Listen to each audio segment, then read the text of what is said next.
Assalamualaikum warahmatullahi wabarakatuh. Pertama-tama, perkenalkan nama saya Soluna Vansa Putri dari kelas H2 dengan NPM 10 12 08 72 dengan prodi Manajemen S1 di STIS Stembi Bandung Business School.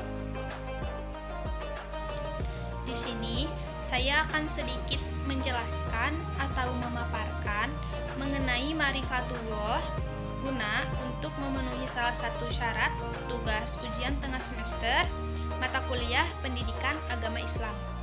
Kata ma'rifatullah asal katanya arofa, yaitu artinya mengenal.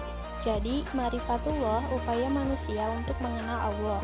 Tanda kebesaran Allah ada di darat dan di laut sebagai makhluk hidup ciptaan Allah. Ibnu Qayyim mengatakan bahwa semakin tinggi makrifat kita kepada Allah, maka semakin tinggi ketaatan kepada Allah, semakin menghambakan diri dan bersifat ihsan. Ma'rifatullah hanya bisa kita lakukan dengan menggabungkan panca indera, akal dan hati. Jika tidak, maka akan menuju kesesatan. Salah satu cara kita mengenal Allah adalah dengan ilmu pengetahuan, mempelajari kejadian di alam sebagai tanda kebesaran Allah. Sesungguhnya, dalam penciptaan langit dan bumi dan pergantian malam dan siang, terdapat tanda-tanda kebesaran Allah bagi orang yang berakal, yaitu orang-orang yang mengingat Allah sambil berdiri, duduk, atau dalam keadaan berbaring. Dan mereka memikirkan tentang penciptaan langit dan bumi, seraya berkata, "Ya Tuhan kami, tidaklah Engkau menciptakan semua ini sia-sia. Maha suci Engkau, lindungilah kami dari azab neraka." Quran Surat Ali Imran ayat 190-191. Selanjutnya, yaitu Al-Manawi min Ma'rifatullah, yaitu penghalang-penghalang mengenal Allah. Secara garis besar, terdapat dua hal yang menghalangi manusia dalam mengenal Allah. Yang pertama, yaitu maradus syahwat atau berkaitan dengan penyakit hati, berupa nafsu dan kesenangan serta perilaku yang tidak terpuji.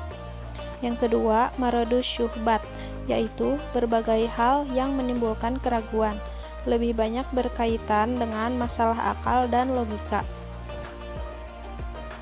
Adapun sifat dari maradus syahwat, yaitu 1. Al-fisku, yaitu kefasikan.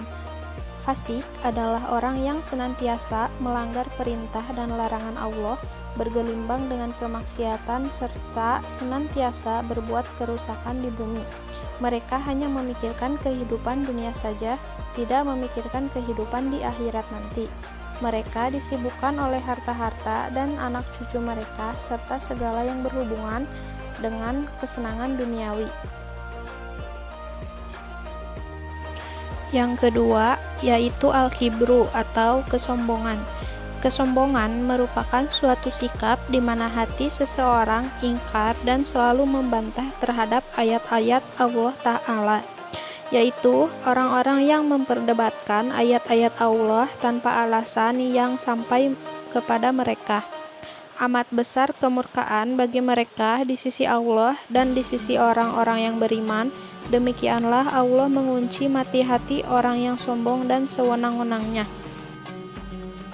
Baik, selanjutnya yaitu az-zulmu atau kezaliman. Mengenai sifat zalim ini, Allah Ta'ala berfirman, "Dan siapakah yang lebih zalim daripada orang yang telah diperingatkan dengan ayat-ayat Tuhannya, kemudian ia berpaling daripadanya? Sesungguhnya kami akan memberikan pembalasan kepada orang-orang yang berdosa." Quran Surat As-Sajdah ayat 32. Al-Kizbu atau kedustaan.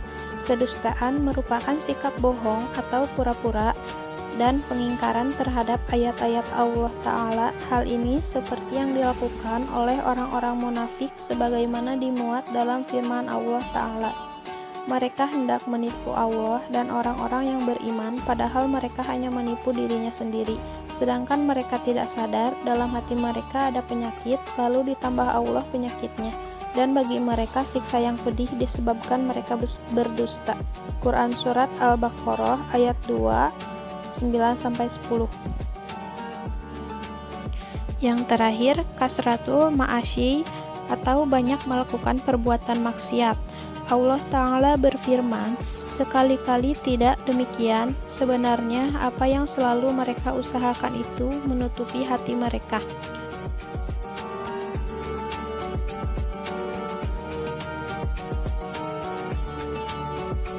Baik, mungkin hanya itu saja sedikit pemaparan mengenai Marifatullah dari saya.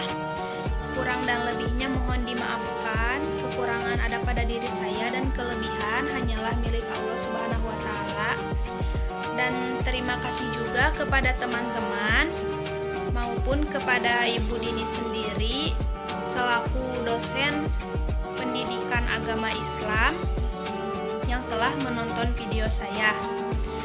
Akhirul kalam, wassalamualaikum warahmatullahi wabarakatuh.